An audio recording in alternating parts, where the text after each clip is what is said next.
T'aimerais ça devenir propriétaire, puis tu sais pas par où commencer, ou du moins tu as déjà de l'information, puis c'est pas tout trop clair. Du moins, tu sais qu'il faut au minimum une mise de fonds. Puis la mise de fonds, si tu mets avec 5, 10, 15 ou 20%. Après ça, la taxe de bienvenue, il faut que tu prévois un montant pour ça. Le RAP, le CELIAP, comment ça marche ces affaires-là. Bref, c'est super facile de s'y perdre avec toute l'information qui existe. Donc, afin de te simplifier le processus d'un achat de propriété, je t'ai mis toutes les étapes dans l'ordre. Qu'est-ce qu'on va faire? Fait que dans cette vidéo-là, je vais toutes te les présenter une après l'autre. Puis compte tenu que ça se peut que c'est pas tout qui t'intéresse, directement dans la description ou dans la barre de chargement, j'ai mis chacun de ces sujets-là. Donc tu vas juste cliquer dessus et ça va t'amener directement à la section qui t'intéresse. Au niveau du point 7, super intéressant, c'est là que je vais te parler de tous les chiffres.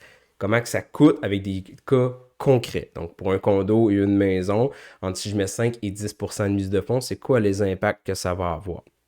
Donc c'est là que je te donne toute cette information-là. Donc sans plus tarder, on va commencer ça.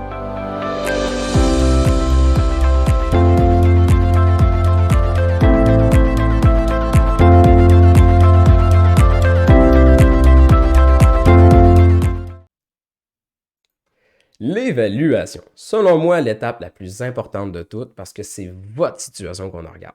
Plutôt que juste dire dans les chiffres dans les airs, ben, je pense que j'aimerais une maison de 300 000 400 000, on va regarder ensemble qu'est-ce qui est possible d'emprunter.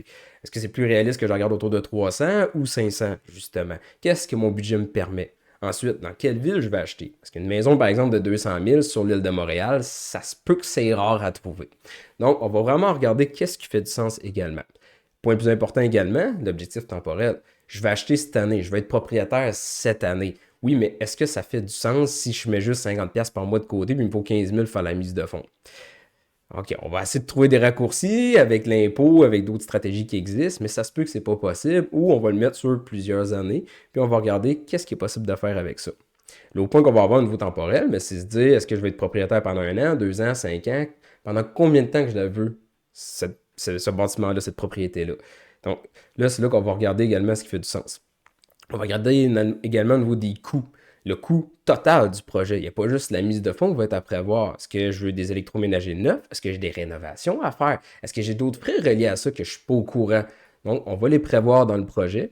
Puis, on va évaluer la mise de fonds en se disant, est-ce que je suis mieux de mettre 5, 10, 15 ou 20% de mise de fonds? Des fois même très rare, est-ce que je vais en mettre 30% si j'ai beaucoup de liquidité? Donc, on va vraiment voir ensemble c'est quoi qui est le plus intéressant à faire pour le projet, puis qu'est-ce qui est le plus réaliste. On va également regarder dans le temps. Est-ce que c'est un bon timing pour acheter? T'sais, avant 2020, puis en 2020, ceux qui ont suivi ça un peu, hey, c'est passé la surenchère pas mal.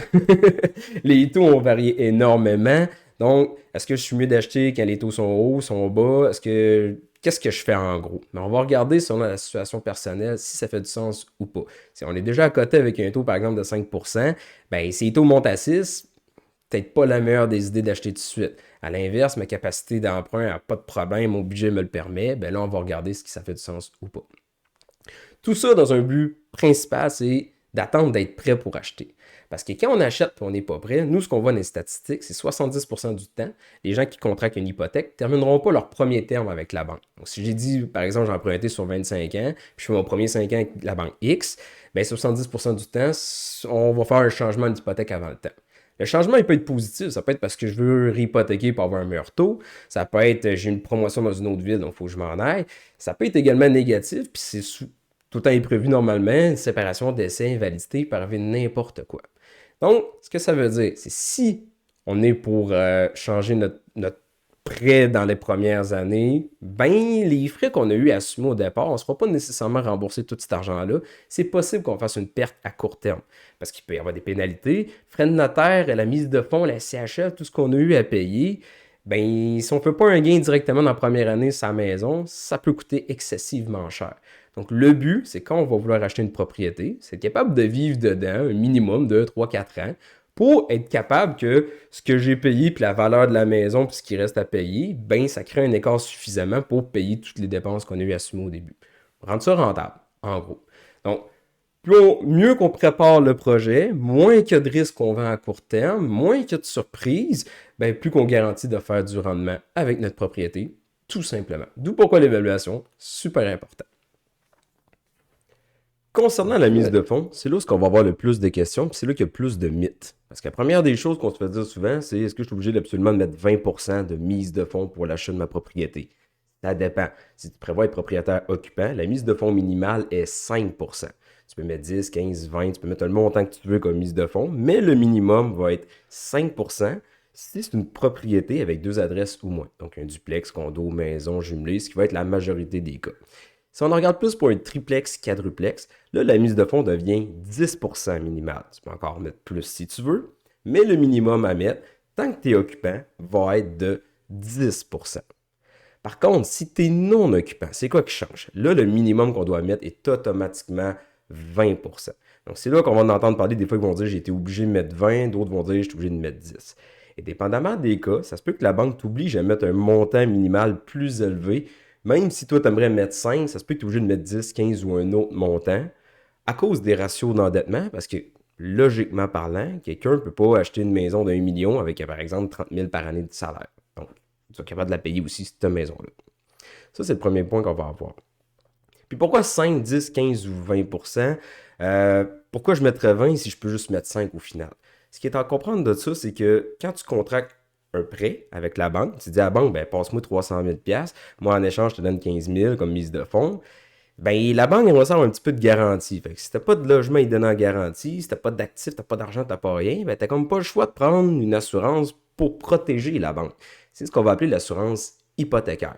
À distinguer de l'assurance vie hypothécaire qui est un autre principe d'assurance. Mais cette assurance-là, c'est pas pour vous, c'est vraiment la banque. Donc, à défaut de paiement, la banque se fait rembourser le montant. Puis comment coûte cette assurance-là? Ben, ça dépend du montant qu'on met de mise de fonds. Donc, par exemple, si je mets seulement 5% comme mise de fonds sur mon projet, ben, l'assurance va me coûter 4% du solde restant. Si je mets 10, 3,10, si je mets 15, 2,80 et si je mets 20, 0% généralement. Dans certains projets, la banque peut obliger quand même à prendre une assurance, puis le coût va être à voir rendu là. Mais règle générale, qu'on met 20% de mise de fonds, on n'a pas besoin de prendre l'assurance hypothécaire. L'assurance hypothécaire, juste pour vous démystifier un peu, c'est la CHL souvent qu'on parlait, c'est un des fournisseurs d'assurance hypothécaire. Il y a Genworth, il y en a d'autres. Donc, c'est juste pour vous dire, c'est vraiment de ça qu'on parle en ce moment. Donc, si on se donne un exemple, on fait un achat d'une propriété de 300 000 $, on met 5% de mise de fonds, donc 15 000. Qu'est-ce qui va se passer? Bien là, notre sol va devenir 285 000. Mais sur le sol de 285 000, c'est là que va s'ajouter l'assurance hypothécaire, donc le 4%. 4% de ce montant-là, ça serait 11 400 $ qu'on va y rajouter. Donc, notre hypothèque est de combien? Mais ça va être 296 400 par exemple sur 25 ans. Donc, c'est comme ça que ça fonctionne au niveau des calculs de l'assurance hypothécaire. Et c'est pour ça qu'aussi, des fois, on va dire, ben, je mets du 5, 10, 15 ou 20% au niveau de ma propriété. Donc, une fois qu'on sait que c'est quoi le montant minimal qu'on veut mettre, on l'a vraiment choisi. Puis, comme vous remarquez, je parle tout le temps de 5, 10, 15, 20 et plus, et non de 6,95. L'idée, c'est tant que je n'ai pas dépassé le montant, tant que je n'ai pas changé la braquette, ça ne fait pas une différence dans mon taux tant que ça. Fait 9,99, je vais dire, rendu là, trouve la pièce de plus, rends-toi à 10%, c'est là que ça va faire une bonne différence. Mais dans la mise de fonds, il ne faut pas juste prévoir la mise de fonds de 5, 10, 15, 20%. Il faut prévoir un montant supplémentaire et la banque, elle, dans ses calculs, elle prévoit que vous avez cette liquidité-là pour faire l'achat. Parce qu'il faut être capable de payer le notaire après ça. Il faut être capable de payer la taxe de bienvenue, du vrai terme étant les droits de mutation. Il faut être capable de rembourser peut-être un prorata des taxes de l'ancien propriétaire. Il faut avoir un coussin financier. Ça se peut que dans la première année, il arrive un bris à la maison qui est imprévu. Pas personne qui met ça à l'horaire que les tuyaux ils gèlent. Donc, ça peut arriver bien des problèmes. C'est pour ça que nous, on va vous prévoir vraiment, dans votre situation, d'être prêt à l'achat de la propriété puis éviter des surprises comme ça, tout simplement. Alors, quand vient le temps de faire la mise de fonds, il existe certains programmes qui peuvent nous aider à faciliter le processus. Donc, le plus connu, c'est vraiment le régime d'accession à la propriété qui est le RAP. On prend de l'argent de nos REER, on peut les décaisser. Il existe également un nouveau régime qui va exister dès avril 2023 qui est le CELIA. Compte épargne libre d'impôt pour l'achat de la première propriété. Je leur dis plus jamais ça, c'est trop long. Donc, ce qui est à comprendre de ça, c'est différent du compte CELI. C'est vraiment totalement dissocié. C'est un autre compte, c'est juste qu'il y a des avantages à venir avec que je vous explique très prochainement. Il y a des programmes municipaux qui existent. Moi, je suis à Québec, donc le programme s'appelle Accès Famille, mais il y a plusieurs villes qui en offrent. Je vais laisser un petit mot là-dessus rapidement avec le programme fédéral qui existe, l'incitatif de l'achat d'une première propriété. Les remises bancaires, les consortiums, il existe d'autres systèmes pour avoir de l'argent. Sont plus cas par cas, donc je n'irai pas trop dans les détails avec ça. On pourra en parler en individuel. Mais le but de ça, je vais vous garder la présentation assez brève avec le plus de contenu possible. Donc, si on commence vraiment avec le CELIAP, si on compare ça au RAP. Donc, la différence entre les deux. Comment ça marche, puis on vous démystifie ça un peu. Le REER, si on commence avec la base, c'est quoi une déduction, une cotisation déductible? Je vous suis là-dedans.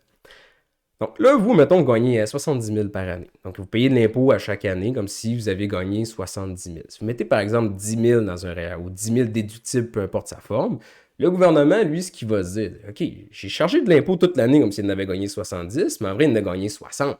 Il y a eu 10 000 de déduction. Donc, il va rembourser le montant qui a été payé en trop. Ou si on avait de l'argent à payer, ben, ça va diminuer le montant qu'on avait à rembourser, tout simplement. Donc, on cotise un REER ou qu'on cotise au CELIAP, on va avoir une déduction. Fait, peu importe le montant que je vais avoir mis, je vais avoir un montant qui va être déductible de ce montant-là. Sauf que le montant qu'on veut mettre, ben, il y a un certain maximum. Donc, si je gagne 1 million à la loto demain, je ne peux pas mettre 1 million dans mon REER, je ne peux pas mettre 1 million dans mon CELIAP. Il y a des plafonds. Le plafond pour le REER, ben, ça va être selon nos droits de cotisation. Donc, on a ça chaque année sur nos relevés de cotisation. C'est disponible directement sur mon dossier ARC, par exemple. Donc, il faut vraiment se fier à son plafond de droits de cotisation. Pour le CELIAP, super important de comprendre, les droits vont s'accumuler dès l'ouverture du compte.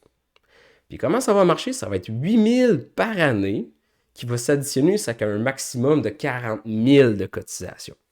Je réexplique ça différemment. C'est-à-dire que si tu décides d'ouvrir ton compte dans 5 ans, pas cette année, dans 5 ans, combien tu vas pouvoir cotiser? 8 000. Si tu ouvres ton compte cette année, ben, combien tu aurais le droit d'accumulation dans 5 ans? 40 000. D'où pourquoi c'est important d'ouvrir ses comptes CELIAP dès qu'on prévoit acheter une maison dans les 15 prochaines années, parce que le compte peut seulement être ouvert pendant 15 ans. Super important de comprendre ça. Ensuite, encore une fois, pendant qu'on parle des cotisations, au niveau du CELIAP, ben, on va juste pouvoir cotiser l'année en cours et une année précédente. Donc, si encore une fois, j'ouvre un compte cette année, puis je commence juste à cotiser dans 5 ans, le maximum que je pourrais cotiser, ce serait le 8 000 de l'année en cours, puis 8 000 d'une année précédente, donc 16 000 d'un coup. Je ne peux pas mettre 40 000 one shot dans le CELIAP. Donc ça, c'est à faire attention. L'autre affaire qui est possible de faire avec le REER, on peut cotiser dans les 60 premiers jours de l'année. Donc jusqu'au 1er mars, règle générale, on peut cotiser un montant pour l'année précédente. Le CELIAP, c'est pour l'année en cours. Donc ce qui veut dire que si quelqu'un va avoir un retour d'impôt pour l'année prochaine, il va faire ses impôts 2023 par exemple, mais il doit absolument cotiser dans l'année 2023. Donc il doit cotiser avant le 31 décembre. Donc ça, c'est super important à comprendre comment ça marche. Les avantages qu'on va avoir de chacun, c'est que le REER, mettons, j'ai mis jusqu'à 35 000 dans mon REER sur plusieurs années ou j'ai un régime collectif qui me permet de décaisser de l'argent de là. Donc, j'ai demandé à mon employeur, il dit oui, pas de trop, tu peux décaisser les montants. Parfait. Il y a 50 000, 100 000, peu importe. J'ai un montant d'accumulé. On peut décaisser jusqu'à 35 000 de son REER sans impôt à payer sur le coup. Super avantageux pour ça. Ma conjointe veut faire ça également, puis on peut combiner tous les deux, donc on peut aller chercher un 70 000 de notre REER de même. Le CELIAP, le maximum qu'on peut aller chercher, c'est le solde dans le compte. Donc si j'ai mis 40 000 5 ans plus tard, ça en vaudrait, ou 5-10 ans plus tard, ça vaudrait 100 000, ben, je pourrais décaisser la totalité de la valeur accumulée dans le compte. Et je peux combiner les deux. Donc, ce qui voudrait dire, par exemple, les deux ont cotisé 40 000, les deux ils ont 70 000 dans leur REER, mais on est rendu à 150 000 pour faire la mise de fonds, tout simplement comme ça. L'inconvénient du REER face au CELIAP, c'est que le montant qu'on décaisse va falloir le rembourser sur 15 ans à partir de la deuxième année de l'achat. Donc, si j'ai emprunté 30 000 à moi-même, donc je me suis fait un prêt à moi-même, j'ai décaissé 30 000 de mon REER, mais je vais devoir rembourser 2 000 par année pendant 15 ans. Là, ce que ça crée un problème, c'est si le budget était déjà limité pour acheter une maison, ben, trouver un 100 quelques piastres de plus par mois, ça commence à apparaître dans le budget. Donc, c'est à faire attention. Le CELIAP, j'ai le retour d'impôt, mais j'ai jamais remboursé quoi que ce soit. Super avantageux pour ça. D'où pourquoi on va essayer d'encourager le CELIAP au maximum. Mais quelqu'un qui va acheter cette année, il va mettre 8 000 de suite, mais il n'y aura pas le retour d'impôt avant mars l'année prochaine, mars-avril, quand il va faire sa déclaration. Donc, c'est là que ça va compliquer un peu les choses. Donc, deux excellents outils à combiner, puis à bien réfléchir comment on va les utiliser dans le temps.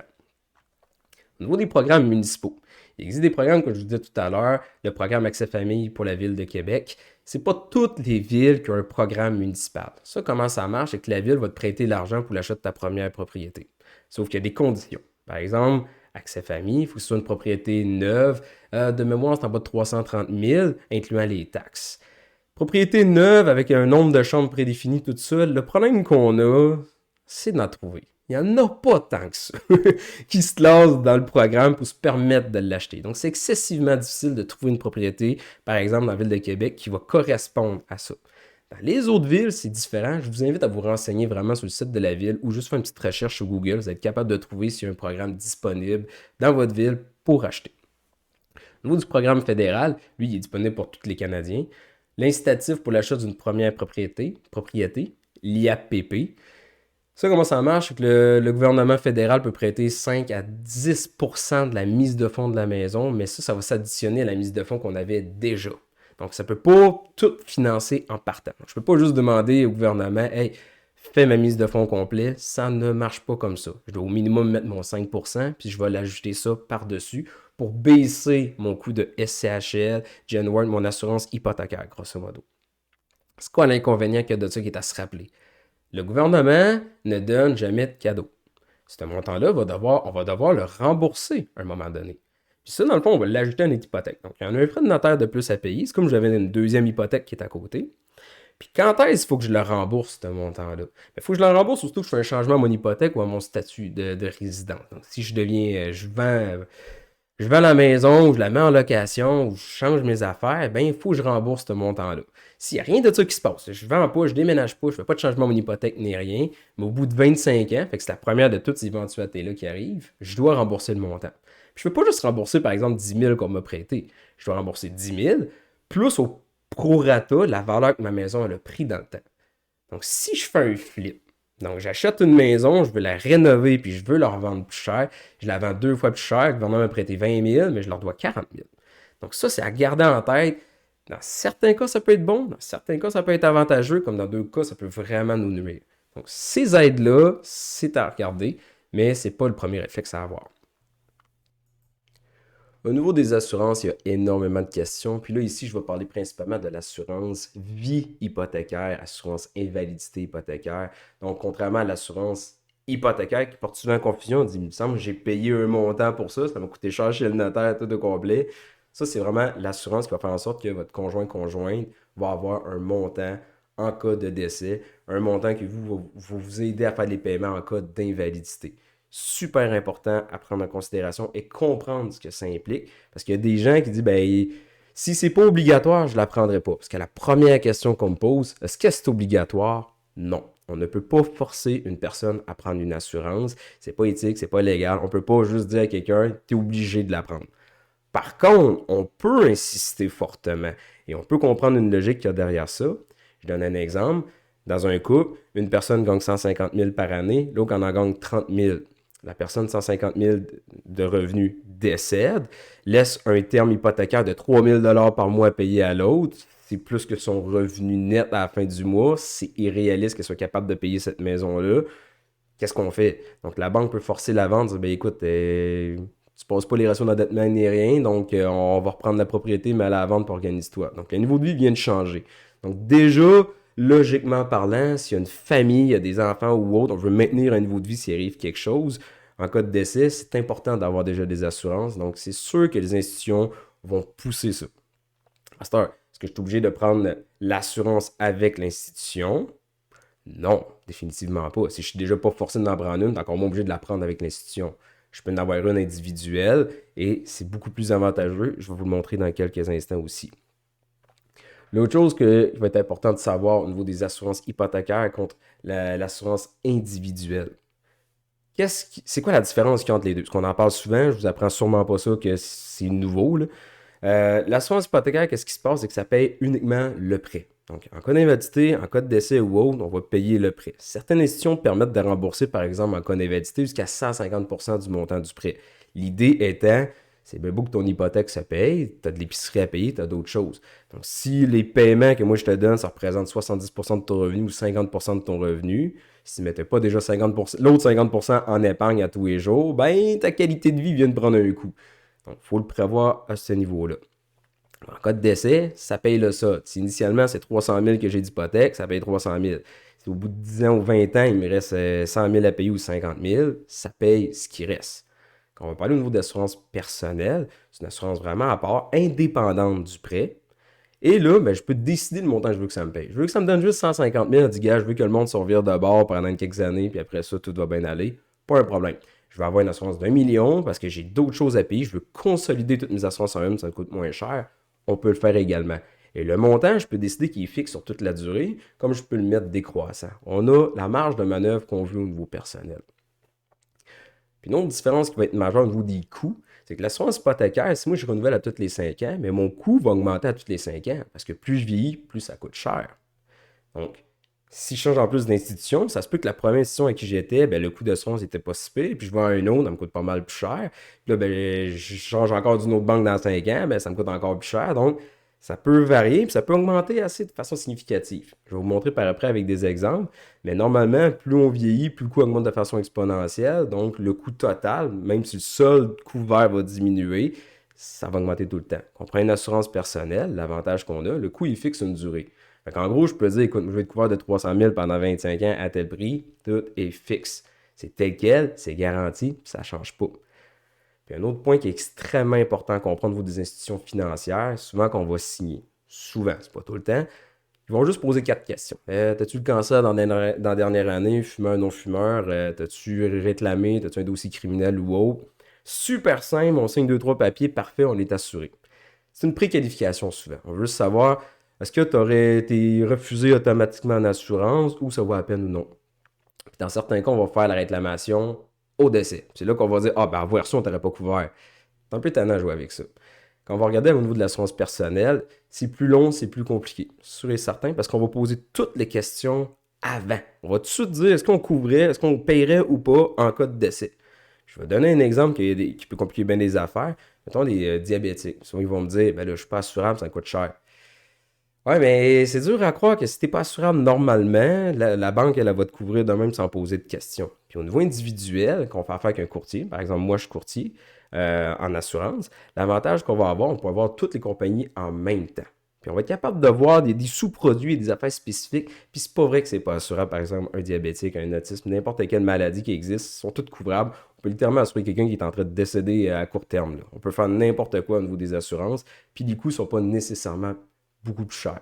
Même qu'à l'inverse, quand on regarde sur une longue durée, on se rend compte que l'assurance personnelle, qu'on fait un gros contrat, règle générale, là, dans 75-80% des cas, ça coûte beaucoup moins cher quand on va prendre des assurances personnelles sur une longue durée. Peut-être pas nécessairement dans la première ou deuxième année, mais si on regarde quand l'autre va augmenter à tous les 3, 4, 5 ans, ça fait une bonne différence. Mais ce qui est surtout important, c'est un contrat garanti indépendant. Donc, si moi je passe d'RBC à Desjardins, à BMO, puis là je change tout le temps de banque pour mon paiement hypothécaire sur les 25 prochaines années, j'ai pas besoin de revoir mes assurances. Je les ai déjà indépendants avec une autre institution. Ce qui est super avantageux au niveau des assurances. Combien que ça coûte maintenant, les assurances? Ben, ça va dépendre. Ça va dépendre de quoi? Ben, de l'âge, de la santé, de bien des affaires. Que ce soit, par exemple, une assurance vie hypothécaire ou une assurance vie personnelle avec une institution, en tout cas, le principe est le même. Plus je vieillis, plus mon risque de décès y est élevé, ou plus, mettons, les risques d'une complication suite à une invalidité vont être élevés, donc plus ça va me coûter cher. Donc, si je vous donne un exemple, on pogne un homme de 30 ans, non-fumeur, il contracte une hypothèque de 300 000. Normalement, qu'est-ce qui va se passer avec son hypothèque? Ben, elle devrait se payer sur 25 ans. Fait qu'au bout de 25 ans, qu'est-ce qui reste à payer? Il ne reste plus rien. Normalement. Mais si on regarde, mettons, une assurance qu'on regarde juste à l'âge de 30 ans, puis mettons pour les 5 prochaines années, combien que ça va coûter par mois? Ça sera environ 30 par mois. Puis on parle juste pour l'assurance vie. Je n'ai pas inclus l'assurance invalidité là-dedans. Puis on verra une autre fois. Fait qu'au niveau de l'assurance vie, comment ça coûte? Ça, c'est en moyenne une assurance hypothécaire.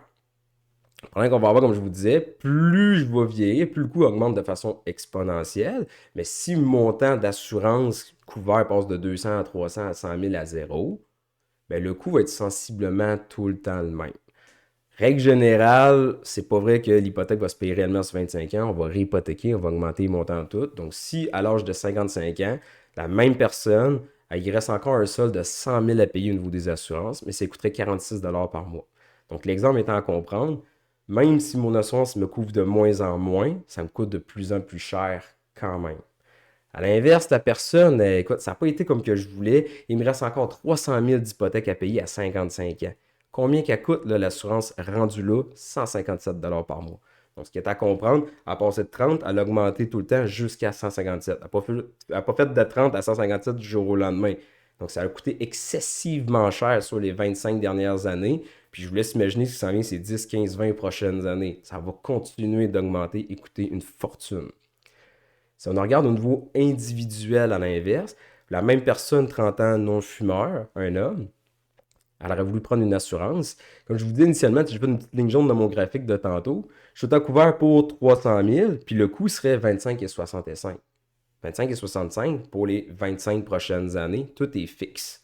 Donc, ça peut arriver dans certains cas, ce serait peut-être 5$ de plus par mois qu'une autre assurance qui aurait été avec une banque. Là, dans mon cas, ici, je suis moins cher un peu.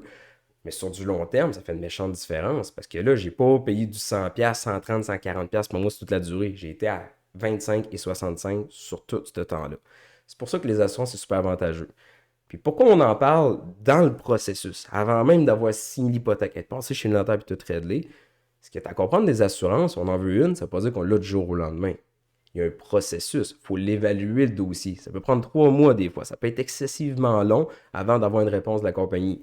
Ça se peut qu'on ait un refus, on doit aller dans des choix alternatifs ou autres. Donc c'est pour ça qu'on commence le processus tout en même temps. On va regarder pour la préqualification, on va regarder pour faire l'offre d'achat, on va regarder pour les assurances. On va tout commencer en même temps, tout va avancer en même temps, puis tout va tomber pas mal à échéance dans les mêmes temps comme qu'on veut. Donc c'est pour ça que je vous en parle tout de suite. Au niveau des assurances, c'est pour ça qu'on va le regarder comme ça. Donc là, on est rendu au prêt hypothécaire. Prêt hypothécaire, qu'est-ce qu'on va faire rendu là? On va faire ce qu'on appelle une préqualification. On va pouvoir te dire tout de suite jusqu'à combien tu peux emprunter pour qu'après ça, tu puisses aller magasiner sur le marché qu'est-ce qu'il y a. Afin d'éviter que toi, tu vas aller voir une maison à 450 000, que le maximum que tu vas emprunter, c'est 400 000. Ben, c'est pour sauver du temps à tout le monde en faisant ça de même. Puis comment qu'on va le faire? Ben, on va demander à 26 institutions financières en même temps jusqu'à combien que tu peux emprunter. Plutôt que toutes les voir une par une, faire une demande de crédit à chaque, on va faire une demande de crédit et on va voir toutes les institutions financières en même temps. Comment qu'on va faire ça? C'est en passant par une agence de courtage. Donc, on a un bureau à l'interne, on va pouvoir vous référer votre dossier rendu là. Puis là, à partir de là, on va pouvoir l'évaluer. Souvent, la première peur qu'on a quand on parle du courtage, c'est au niveau des frais. Est-ce que ça va me coûter plus cher? Est-ce que mon taux va être plus élevé que si j'allais directement à l'institution? Non.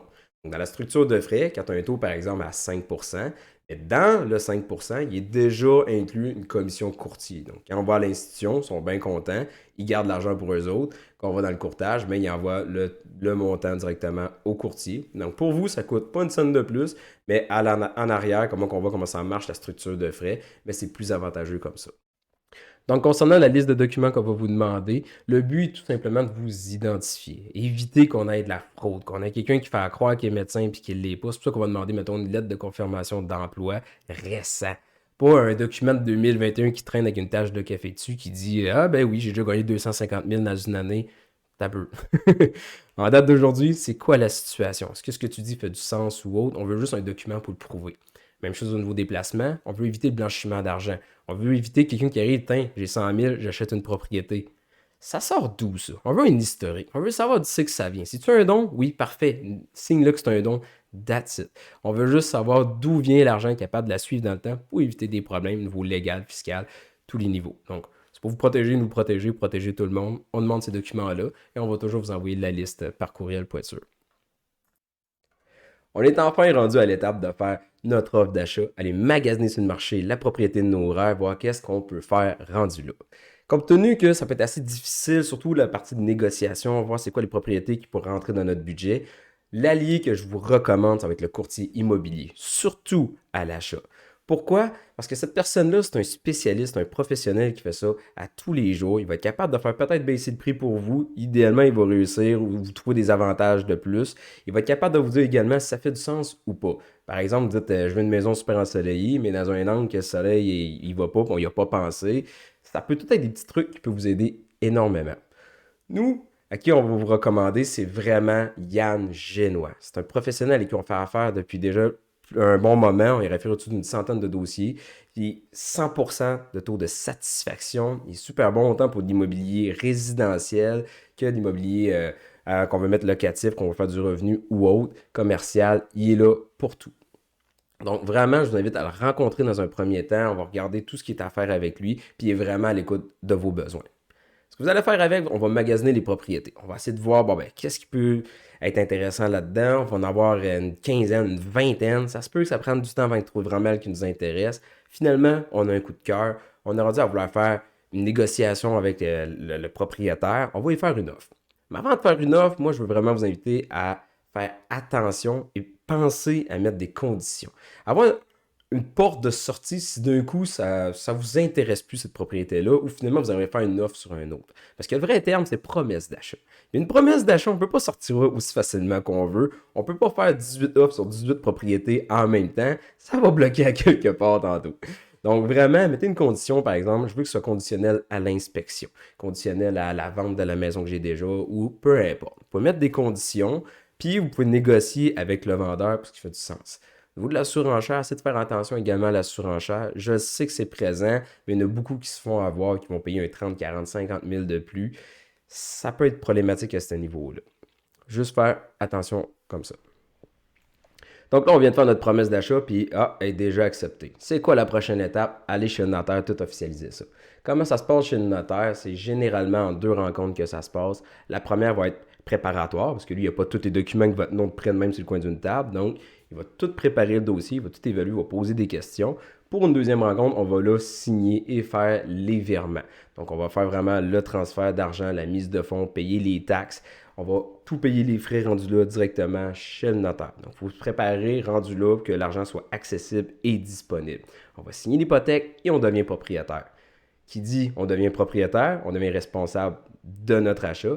Moi, je vous invite tout de suite, vraiment super important, à regarder, faire votre testament et mandat d'inaptitude. Pourquoi? Parce que vous êtes déjà là, ça se peut que ça coûte moins cher, vous êtes déjà avec la rencontre avec le notaire, il y a déjà vos informations, ça va être plus rapide comme ça pour faire des économies. Si votre budget ne le permet pas, vous pouvez regarder directement en ligne. Il y a des sites qui permettent d'en faire en ligne pas trop cher. Vous pouvez le faire holographe, donc à la main, faire un testament, faire un mandat d'inaptitude. C'est déjà mieux que rien, mais c'est super important de comprendre parce que en l'absence de testament puis de mandat d'inaptitude, bien, la succession, que vous soyez marié ou conjoint de fait, ça peut être un problème s'il y a des enfants dans le décor. Parce que ça peut aller aux parents. Fait que là, imaginez vous donnez copropriétaire avec les beaux-parents ou avec les enfants ou le beau-frère, belle-sœur. Ça vient un peu compliqué, c'est de racheter les parts. Puis surtout, on l'a déjà vu malheureusement, quand il y a un décès et qu'il y a une question d'argent, ben souvent le monde va dire, ben moi aussi j'ai un deuil, j'aimerais ça garder ma part. Fait que là, ça peut compliquer les choses. Donc, je vous invite vraiment à faire attention et penser au testament et au mandat d'inaptitude. C'est super important rendu là. Donc là, tout est signé. On s'est entendu sur la date pour déménager. Parfait, merveilleux. On est propriétaire, on a les clés, on rentre dans la maison. Merveilleux, tout est fait. Donc là, ce qu'il va rester à faire, c'est peut-être peinturer les murs, mettre ça au goût du jour, peut-être faire 2-3 petites rénovations si on veut. Tout va bien, puis on en reçoit une lettre. 2 à 3 mois plus tard après l'achat de la propriété. Là, on regarde ça, il est marqué droit de mutation. Ça, en vrai, c'est la taxe de bienvenue. C'est un frais unique qui va rester à payer. Puis après ça, c'est fini les frais vraiment qui vont venir avec l'achat de la propriété. Là, après, c'est les frais récurrents, donc l'hypothèque, les taxes, puis les autres dépenses qui vont venir avec ça. Donc là, je vous ai tout expliqué le processus dans son ensemble. C'est énormément d'informations. Là, je vais tout vous montrer ça avec des chiffres. Je vous fais des calculs, je vous le montre vraiment tout de façon détaillée. Qu'est-ce que ça représente acheter une propriété dans 2 cas pratiques. Le premier, je vais vous expliquer qu'est-ce que ça ressemble si, mettons, une personne va acheter seule un condo. Pour vous donner une idée qu'est-ce que ça ressemble. Condo, maison jumelée, tout ça, vous allez voir, c'est pareil. Puis dans un autre cas, si je veux mettre un plus gros montant, par exemple 10% de mise de fonds, mais je veux acheter une plus grande propriété avec un plus gros montant. Donc là, plutôt que juste vous parler de même, c'est quoi les étapes, on va y aller vraiment avec des chiffres. Je vous explique vraiment en détail tout ce qui est à savoir, par exemple, au niveau de l'achat d'une propriété. Donc, on se donne un exemple, une personne qui vit seule, qui gagne 60 000 par année imposable, qui est déclarée, puis qui voudrait s'acheter un condominium. Que ce soit un condo, une maison, un jumelé ou autre, les calculs vont tous être exactement les mêmes, même si ça serait un duplex. Donc, quand je vous disais tantôt, deux adresses et moins pour le même lot, ça va tout être les 5% minimales. C'est juste que trouver un duplex de 250 000, par exemple, à Montréal, bonne chance. Là. Donc, c'est pour ça qu'il va un peu logique. Par exemple, on voudrait un condominium de 250 000, à savoir selon les ratios d'endettement. Le maximum qu'on pourrait emprunter, quelqu'un gagne 60 000, c'est à peu près ça, 250 000 le maximum qu'on pourrait aller chercher environ, dépendamment d'une institution à l'autre, dépendamment du dossier de crédit. Mais on ne pourra pas aller à 400 000 seul avec 60 000, sans autre source de revenus, pas d'allocation familiale, ni rien. Donc, là, dans mon exemple, je veux une propriété de 250 000, puis je veux mettre 5% de mise de fonds. Combien que ça coûte, ça? 12 500 $. Donc, qu'est-ce qui va être à prévoir chez le notaire? 12 500. À ça va se rajouter, comme je disais tantôt, l'assurance hypothécaire. L'assurance hypothécaire ou la CHL si vous préférez. Bon, excusez, je vais l'avoir. Donc, 9 500 $. Donc, je fais 250 moins 12 500. Je rajoute à ce solde-là le 9 500 $. Donc, mon hypothèque est de 247 000 $ sur 25 ans ici à titre d'exemple. Donc, en plus de mon 12 500 qui est à prévoir, c'est quoi d'autre que je vais avoir à prévoir? Bien, idéalement, je vais avoir mis comme condition que je veux faire inspecter le bâtiment avant de l'acheter. Je vais être sûr que je n'ai pas à faire de changement majeur. Moi, j'ai déjà vu un cas, pour vous dire à quel point c'est important. Il a acheté une maison, il y avait des puits de lumière, des espèces de vitres dans le plafond. Il y a eu une averse énorme, les puits de lumière ont défoncé, mais la pluie n'a pas arrêté, elle. Donc, ça a tout démoli le plancher, ça a détruit le bas des murs. Il y a eu de la moisissure qui s'est développée par après. Ça leur a coûté une fortune parce qu'ils ne savaient pas que les puits de lumière avaient une problématique. Pas de recours contre l'ancien propriétaire. Super important, faites une inspection pour éviter des problèmes. L'inspection, ça va dépendre de la ville, ça va dépendre de l'inspecteur que vous voulez, ça va dépendre de la grosseur du bâtiment, ça va dépendre de bien des choses. Donc, ça va varier d'une place à l'autre, mais faites inspecter le bâtiment pour être sûr. Au niveau de la mise de fonds, le 12 500 $ que je vous rappelle, le notaire, 12 500, ça ne le paye pas. Il faut prévoir son salaire, dépendamment des villes, dépendamment des notaires, c'est rendu autour de 1 500 $ environ. Il va falloir prévoir peut-être un ajustement des taxes, ce n'est pas automatique. L'ancien propriétaire, s'il payait les taxes de façon annuelle, par exemple, puis vous rentrez en milieu d'année, bien, vous devez payer au prorata la moitié des taxes scolaires et municipales. Si à l'inverse, payer mensuellement, il faut juste continuer les paiements. Mais c'est garder en tête, c'est possible qu'il y ait un ajustement de taxes et quand ce sera le temps d'acheter la propriété, bien, vous pouvez parler avec le propriétaire. Hey, tes taxes, ça ressemble à quoi? Pour éviter d'avoir une surprise de 3 000 $ qui n'était pas prévue si vous étiez juste limite pour acheter la propriété. Après ça, la CHL que je parlais, l'assurance hypothécaire tout à l'heure, elle est taxable chez le notaire. Donc, rendu là, il va falloir prévoir un montant, par exemple ici, sur le 9 500 $ que j'avais à payer. Lui, il va être sur 25 ans. Il va se rajouter sur mon terme. Mais la taxe va être à payer directement chez le notaire, 850 $. Puis, je vous disais tout à l'heure, testament et mandat qui est à faire, dépendamment si on est seul, en famille ou autre. Ça va être à prévoir qu'est-ce qu'on veut faire rendu là. Donc, combien que ça peut coûter, ça va varier d'une institution, pas d'une institution à l'autre, mais d'un notaire à l'autre. Donc, comme ça va coûter, c'est entre 16 000 et 17 500, dépendamment si je fais les testaments ou pas, si je fais tout au complet. Au niveau des frais initiaux, donc si on fait un rappel de combien ça coûte total, mettons, je prends mon exemple ici de 17 550. Après ça, il faut que je prévoie un frais pour le déménagement. Je connais aucun déménagement qui coûte absolument rien. Que ce soit, j'ai des amis, puis qu'on va louer un U-Haul, par exemple, puis on va faire un déménagement ensemble, je paye de la pizza et de l'alcool, il y a un frais. Si je paye des déménageurs, ça peut coûter plus cher. Donc, c'est se prévoir de la liquidité pour ça. Première dépense, si je parle d'un condominium, ben, c'est comme un appartement. Fait que si je pars d'un appartement vers un appartement, je vais pas être sur peut-être 2-3 murs. J'ai rarement des fenêtres à changer ou des rénovations majeures à faire. C'est un des avantages des condos. À l'inverse, si je regarde plus pour une maison, parce que je vous rappelle, les calculs vont être les mêmes, mais si je regarde plus pour une maison, je vais rajouter un zéro. Dans le sens que j'ai peut-être besoin d'une tondeuse, j'ai peut-être besoin d'une souffleuse, j'ai peut-être besoin de faire des changements à sa clôture ou autre. Ça va être des premières dépenses à avoir. Parce que je veux tout changer en flambant neuf pour avoir des nouveaux électros. Ben, c'est à le prévoir dans le budget. C'est là qu'on le regarde. Donc, si je mets ça au minimum, je veux juste changer les rideaux, mettre des lumières, faire un petit peu de peinture. Donc, combien que ça me coûte total? 18 500 jusqu'à là. Fait que là, emménager, je vous dis tous les frais ensemble. Donc, si je voulais le déménagement et les premières dépenses, on se rajoute 1000. Droit de mutation, c'est quoi ça? La taxe de bienvenue, la fameuse facture qu'on reçoit 1 mois, 2 mois, 3 mois après avoir acheté notre propriété. C'est la ville qui nous facture un montant pour avoir acheté un lot. Donc, c'est un montant unique qui est à payer. Il ne sera pas récurrent. Vous n'aurez pas repayé ça à chaque année. Mais à chaque fois que vous allez changer de propriété, vous allez faire des modifications au lot, il va y avoir un montant. Donc, si vous rajoutez quelqu'un, par exemple, vous étiez célibataire, là, vous êtes deux, il va y avoir une modification au lot, il va y avoir un frais de droit de mutation, mais il ne sera pas aussi élevé que vous aviez là. Ça va être un pourcentage de ça. Donc, pourquoi je vous donne l'ensemble des chiffres? C'est quelqu'un qui prévoit juste le 12 500 ben il va peut-être être serré un peu pour acheter la propriété. Pas obligé d'avoir 20 000 cash absolument là pour acheter la propriété, mais c'est garder en tête qu'il y a d'autres frais qui vont venir avec. La banque, elle va se dire, il faut au moins que tu sois capable de payer le notaire, puis la taxe de bienvenue. Il faut que tu sois capable de payer des frais pour t'en virer de bord un minimum. Donc, on va peut-être plus prévoir un minimum à 14-15 000 pour commencer le projet, puis par la suite, on pourra s'organiser dans le futur. Mais dans l'ensemble, qu'est-ce qui est à prévoir pour avoir aucune surprise puis un peu de marge de manœuvre? Ça serait un exemple qui fait du sens. Ensuite, combien que ça va coûter mensuellement, ce projet-là? Un niveau des frais mensuels. Par exemple, je le mets sur 25 ans à 5,5%. Juste l'hypothèque seule. Combien que ça coûte 250 000, 25 ans, 5,5? On est à 1516,80 par mois. Nous, d'après ça, c'est quoi les autres dépenses que je vais avoir à faire? Bien là, dans l'exemple, on parlait d'un condo.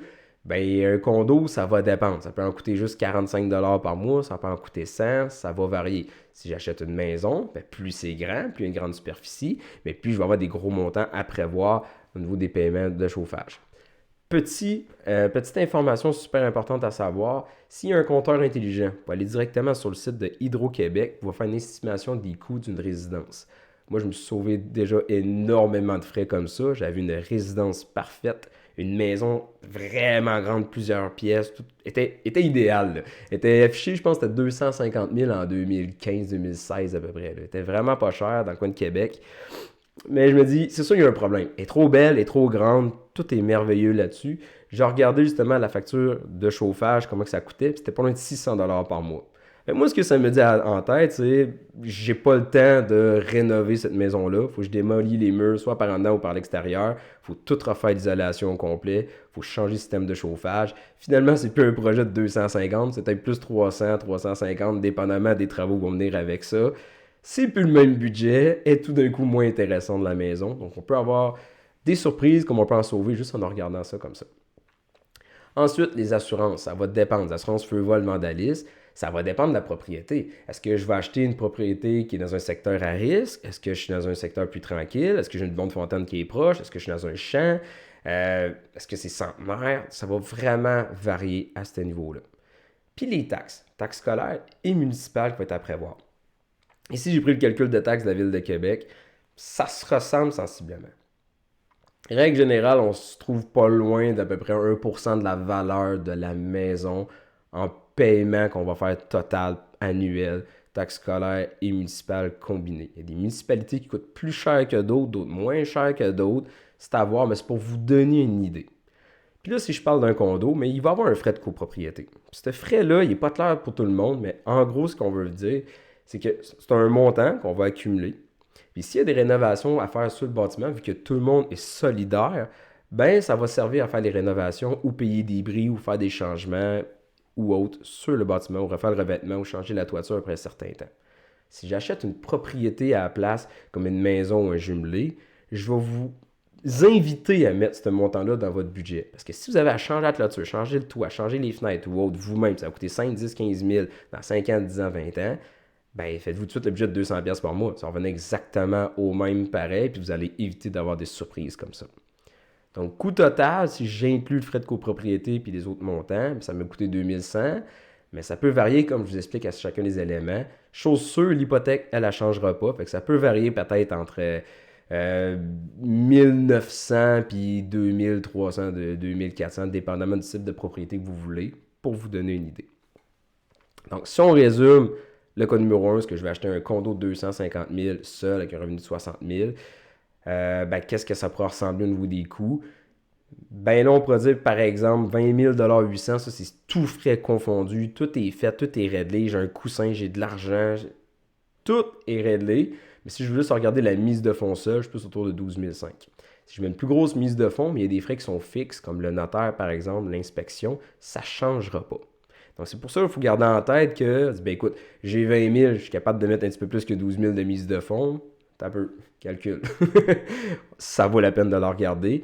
Au niveau des mensualités, est-ce que ça fait du sens ou non, cette propriété-là? Si on regarde juste l'hypothèque seule, il y en a beaucoup qui vont dire, ah, mon hypothèque, elle ne me coûte pas si cher que ça me coûte le prix d'un appartement. Il y a d'autres frais qui viennent avec ça. Donc moi, tout ce que je veux, c'est juste vous donner une vue d'ensemble, qu'est-ce que ça peut ressembler comme situation. Que ce soit un condo ou une maison, comme je vous dis, il y a des affaires qui vont se ressembler, d'autres qui vont être différents. Ça vous permet de vous faire un avis un petit peu plus critique sur la situation. Donc, cas pratique numéro 2 que je vous montre. Là, ici, ce qu'on va regarder, c'est si j'achète plutôt une propriété d'une plus grande valeur. Donc, si je regarde, mettons, pour une famille qui gagnerait 100 000 par année, qu'est-ce qu'ils pourrait emprunter maximum à peu près? Ça serait 400 000. Là, ici, je regarde pour une maison, mais la mise de fonds qu'on va mettre, ça va être un 10 %. Pourquoi? Parce que si vous voulez un exemple, par exemple, d'un triplex, quadruplex, où la mise de fonds minimale va justement être 10 %, ça va vous donner une idée à quoi s'attendre également. Donc, l'autre exemple précédent de 250 000 avec un 5 % de mise de fonds, vous pourrez comparer les frais fixes qu'on va avoir un scénario et l'autre. Vous allez voir, c'est sensiblement les mêmes. Mais évidemment, si j'ai une propriété qui est plus chère, il y a des coûts qui vont augmenter en conséquence. Donc, dans cet exemple-là, je mets 10 % de mise de fonds. Je n'étais pas obligé. J'aurais pu mettre seulement 5 vu que c'est une maison et je prévois l'occuper. Si c'est un triplex, quadruplex que je prévois occuper, ça serait exactement le même scénario. Donc, je mets 40 000 de mise de fonds. La CHL ou l'assurance hypothécaire, là, au lieu de coûter 4 % comme je vous disais du sol, on va être plus à 3,10. Donc, ça va coûter 11 160 $. Donc, 400 000 moins 40 plus 11 000, je tombe à 371 160 $ de prêt hypothécaire que je vais mettre sur 20-25 ans, la durée qui me tente. Après ça, je vais avoir d'autres frais qui vont être à payer. L'inspection, évidemment, si j'ai une maison, un duplex, triplex ou j'ai quoi de plus gros qu'un condo, mon frais d'inspection va être plus élevé. On s'entend. Donc, si j'ai des frais plus élevés, on va le prévoir comme ça. La mise de fonds, comme je venais de dire tout à l'heure, le notaire, ça va être le même coût. Parce que le notaire qui fasse pour une maison ou un jumelé ou un duplex, ça risque de se ressembler quand même au niveau des frais. Ça peut être plus, ça peut être moins, ça va vraiment dépendre du notaire. L'ajustement de taxe, je l'ai mis plus élevé que le condo. Pour la raison étant que si la maison vaut plus cher, les taxes vont être plus chères. Donc, ça se peut que l'ajustement, s'il y en a un, soit plus élevé. Donc, c'est juste faire attention à ce niveau-là. L'assurance hypothécaire, encore une fois, elle est taxable chez le notaire. Donc, on aurait le montant de 1 000 $ qui est ici. Puis, encore une fois, je vous rappelle de faire un testament au mandat d'inaptitude. Donc, si on veut payer pour tout le monde puis faire un montant, ça va varier encore une fois d'un notaire à l'autre pour avoir un rabais, puis ça peut coûter plus cher. Mais c'est pour vous donner une idée de qu'est-ce qu'on peut s'attendre. Donc, total, combien que ça me coûte? C'est plus juste 40 000, mais 45 000. Si j'avais mis, par exemple, 5 % de mise de fonds, donc 20 000 $, là où ce que ça aurait fait une différence, mais c'est l'ajustement des taxes, ça aurait été pareil, mais c'est plus au niveau de la taxe sur l'assurance hypothécaire qu'on aurait vu une différence et la mise de fonds. Le reste aurait été sensiblement les mêmes. Donc ça, on reprend mon exemple. Donc j'ai 45 750 $, pour les frais initiaux. Je déménage. Donc si je passe d'un appartement vers une maison, ça va être sensiblement le même coût. Si je passe d'une maison vers une maison, ça peut me coûter plus cher. Si je vais avec des déménageurs, ça peut me coûter encore plus cher. C'est pour vous donner une idée seulement. Première dépense, par contre, là, je vous invite à vous rappeler qu'une maison, vous arrivez là, s'il n'y a pas d'outils, vous n'avez pas d'équipement ni rien, l'été, il faut couper la pelouse. L'hiver, il faut enlever la neige. Donc, est-ce que je vais avoir besoin d'une souffleuse, d'une tondeuse, qu'il faut que je m'équipe en neuf ou autre? J'ai plus de fenêtres qu'avant, donc j'ai plus de rideaux à mettre, avec plus de lumière, la peinture, des rénovations. Ça se peut que vous, dans votre cas, ça vous en coûte un 20 000 de plus de première dépense. Ça se peut que ça vous en coûte la moitié de ce montant-là ou absolument rien parce que tout est clé en main. Juste garder en tête de se garder un montant de budget. Donc, si vous aviez 50 000 de disponible, gardez en tête que, OK, on dépensera peut-être pas tout dans la première journée qu'on va rentrer là, on va attendre. On va peut-être acheter sur Kijiji ou Marketplace ou peu importe. Donc, frais total, combien que je montrais, je serais à 51 000, donc 45 000 de base, 5 500 pour aménager.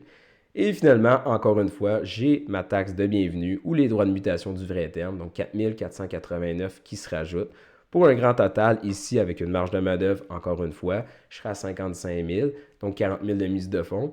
Si je mettais 5% de mise de fonds, donc 20 000 parce que je voulais justement une maison ou un duplex, par exemple, ben, ça aurait coûté moins cher. Là, je serais plus dans l'ordre du 25 000 $, 30 000 environ. Si je mets la mensualité maintenant sur 25 ans, à quoi que ça ressemble, à un taux de 5,5%, je serais à 2 279 $. Et avec ça, il va venir un frais de chauffage qui va être plus élevé, parce que plus la maison est grosse, ben, plus il faut d'énergie pour la chauffer, on s'entend. Avec ça, je vais ajouter un frais d'assurance qui va être plus élevé également, parce que si j'ai un bâtiment de 400 000 ou 1 million, ça va me coûter plus cher qu'un autre de 200 000, tout simplement. Les taxes, même principe. Donc, plus la propriété vaut cher, plus les taxes scolaires et municipales vont coûter cher. Et le frais d'entretien. Donc, comparativement à un frais de condo, ce que je suis obligé de payer ce montant-là, frais d'entretien, c'est moi qui vous encourage à épargner. Prévoir un montant en conséquence pour vous dire, ben, si je dois faire des rénovations, changer les fenêtres dans 5 ans, la toiture dans 10 ans ou autre, ben, ça va me coûter 5 ou 10 000 $, ben, je vous souhaite de le mettre tout de suite en épargne pour éviter d'avoir des gros montants à débourser dans le futur. Donc, le frais total mensuel, ça peut varier entre 2 900 puis 3 300 $ par mois, dépendamment des taux, dépendamment de plusieurs facteurs, mais ça va vous donner une bonne idée à quoi s'attendre. Donc, ça, on fait récupératif. Comme je vous disais, si je mets 5% de mise de fonds, je vais plus être autour de 25-30 000. Si je mets un 10% de mise de fonds, je vais être autour de 50, 55 000 à peu près, dépendamment de tous les autres frais que je veux inclure là-dedans. Après ça, au niveau des frais mensuels, ben, je vais être autour de 2200 si je veux juste regarder au niveau de l'hypothèque seule. Mais si j'inclus les autres frais qui vont venir avec, je vais plus être autour de 3000 $ par mois pour vous donner une bonne idée de quoi s'attendre si je veux faire un projet immobilier. Donc, est-ce qu'avec un revenu de 100 000, je serais mieux de regarder plutôt une maison de 300 000 dans ce cas-là si j'arrivais serré? Ben, peut-être. Comparativement, si je vais regarder une maison de 500 000, mais c'est sûr, ça va coûter beaucoup plus cher au niveau des mensualités, au niveau de la mise de fonds et d'autres frais. Donc, le but de tout ça, c'est simplement de vous donner une bonne idée à quoi s'attendre au niveau des frais. Comprendrez que c'est du cas par cas. Il y a beaucoup de facteurs qui vont varier. Donc, seulement vous donner une idée à quoi s'attendre. Puis rendu là, nous, ce qu'on va faire, on va vraiment l'évaluer au cas par cas avec vous individuellement quand on aura besoin. Donc, on est rendu à la fin de la vidéo. Je tiens à te remercier énormément du temps que tu as pris pour regarder ça. Si jamais tu as des questions, des commentaires ou tu veux prendre rendez-vous avec moi, une des façons les plus simples, c'est directement via mon site web à patricetheriault.com. Tu vas en haut à droite, super simple, prise de rendez-vous. Tu vas avoir accès à toutes mes coordonnées également. Tu vas avoir accès à mon agenda. Tu vas pouvoir prendre le rendez-vous que tu veux. Ça va te générer automatiquement un lien web pour faire une vidéoconférence. Donc, tu cliques là-dessus, on va pouvoir se parler. Tu es sûr d'avoir une plage horaire qui va aller dans mon agenda. Sinon, tu peux m'écrire par courriel à info@patricetheriault.com directement sur mon cellulaire. Tu peux autant me texter que m'appeler, je vais répondre. Ou via mon site web, comme je disais. Il y a également ma page Facebook, tous mes autres liens pour les médias sociaux. Il faut juste scanner le code QR ou regarder dans la description. Tout est présent pour ça. Donc sur ce, je te remercie énormément de ton temps et je te souhaite une excellente journée. Au revoir.